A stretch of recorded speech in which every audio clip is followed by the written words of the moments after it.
Well, it is day 2 of the trial of Sam Parker, the former LaFayette police officer accused of the murder of his estranged wife. Today, some gripping testimony from a former colleague of Parker's granted immunity for the trial. News Channel 9's John Madewell has been covering the story from day 1 and joins us now live with Walker County with the very latest. Good evening, John.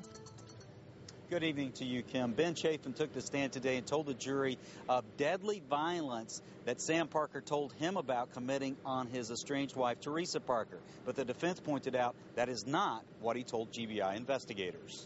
Sam Parker admitted to you that he shot his wife through the head. Yes, ma'am.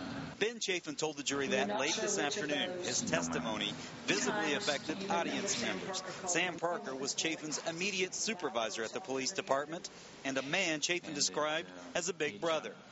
But in the morning, the early morning of March 22nd, 2007, the last day anyone saw Theresa Parker alive, Chaffin says Parker dropped a bombshell on him. He called from the apartment of Christy Bellflower, a woman Parker had just started seeing. Do you think that those were the most important things that had ever been told to you in your life? Yes, ma'am. Even the prosecution disclosed Chaffin did not come forward with this information until his 4th interview with the GBI. Why couldn't you remember? I'd like to know I got that same question.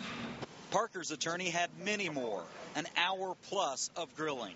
In your very first conversation with the GBI about Theresa Parker being missing, you didn't tell them about this so-called murder confession you heard simply because you forgot about it. I forgot about it. And that's why you didn't tell them? Correct. Parker's attorney did not stop there. Chaffin admitted he gave the GBI 5 to 6 versions of what Parker said on the cell phone. So which one is true? That he crushed her head. Yes.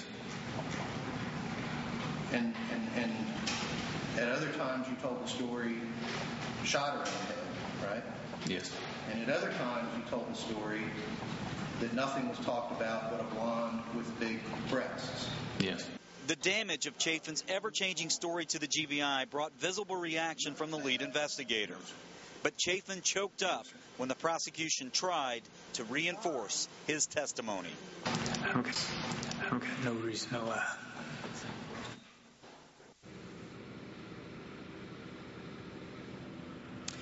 Of course, which version the jury ends up believing will be critical in this case. Now, understand, on the night when that happened, the morning, about 4 o'clock in the morning, both Parker and Chaffin had been drinking, which may have had some factor on his recollection, or there may be other things which the jury have to consider of why he gave so many versions of this story to the GBI. Reporting live from the Walker County Courthouse, I'm John Madewell for News Channel 9. Now back to you, Kim. John, thank you very much.